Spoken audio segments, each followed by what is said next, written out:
নমস্কাৰ বন্ধু বান্ধৱীসকল। সপোন যে মানুহে দেখে, সপোনৰ ৰহস্য থাকে। ই ভৱিষ্যত জীৱনত হ'ব লগা কাৰ্য কিছুমানৰ সংকেত দিয়ে। মহাভাৰতৰ মতে কিছুমান সপোনৰ কথা বেলেগ মানুহৰ আগত কোৱা উচিত নহয়, অন্যথা সেই সপোনৰ যি অৰ্থ বা যি হ'বলগীয়া আছিল সেইবোৰ নাশ হৈ পৰে। সপোন দুই প্ৰকাৰৰ থাকে, শুভ সপোন আৰু অশুভ সপোন।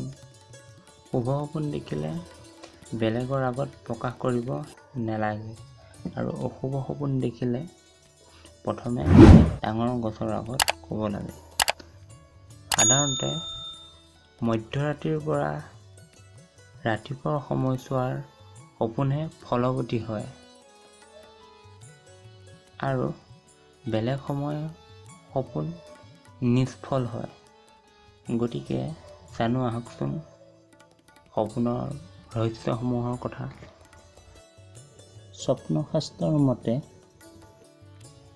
সপোনত হাতী দেখিলে শুভ ফল পায়। সপোনত যদি নিজৰ চোতালত হাতী বান্ধে ভৱিষ্যত জীৱনত সুখ, প্ৰচুৰ ধন সম্পত্তি লাভ কৰে। সপোনত যুৰীয়া হাতী দেখিলে বৈবাহিক জীৱনত সুখ সমৃদ্ধি লাভ কৰে। যদি বিবাহ হোৱা নাই তেতিয়া বিবাহ সোনকালে হয়। সপোনত যদি ৰাস্তাত হাতী ৰৈ থকা দেখে সেইটো সপোনে বাস্তৱ জীৱনত অশুভ ফল দিয়ে। আপুনি কৰি থকা কাৰ্যত বাধা আহিব পাৰে। সপোনত কাছৰ দেখিলে শুভ ফল দিয়ে। শুক্ৰৰ আগমন হয়, প্ৰচুৰ ধন লাভ কৰে। সপোনত গাই গৰু দেখিলে বা গৰু পোৱালীয়ে মাকক গাখীৰ খাই থকা দেখিলে ই এক ডাঙৰ শুভ ফল দিয়ে। সুখ সমৃদ্ধিৰ আগমন হ'ব, ধন লাভ হ'ব, কৰ্মক্ষেত্ৰত উন্নতি হ'ব। সপোনত সাপ দেখিলে শুভ ফল পায়। সপোনত মন্দিৰৰ ভিতৰত যদি সাপ দেখে ভৱিষ্যত জীৱনত ডাঙৰ সফলতা লাভ কৰে, সমাজত মান সন্মান বৃদ্ধি হয়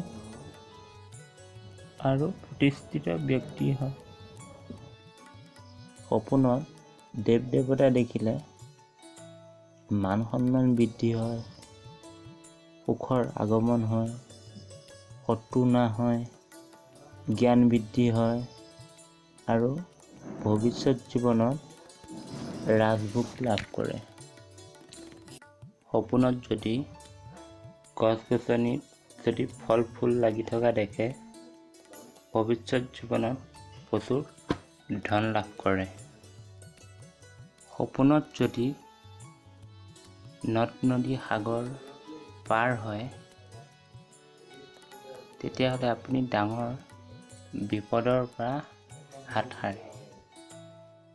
সপোনত বগা মাছ দেখিলে অৰ্থ লাভ হয়, কিন্তু ক'লা মাছ দেখিলে অশুভ ফল দিয়ে, বেমাৰ আজাৰ হয়।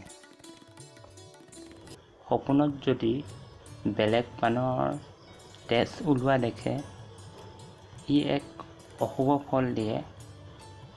আপোনাৰ নিজৰ ঘৰৰ মানুহে মনত ডাঙৰ আঘাত পায়।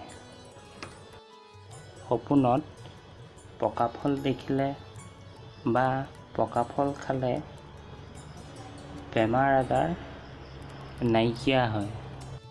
সপোনত মৰা মানুহ দেখিলে আয়ুস বৃদ্ধি হয়। ধন্যবাদ। চেনেলটো ছাবস্ক্ৰাইব আৰু ভিডিঅ'টো শ্বেয়াৰ কৰিব।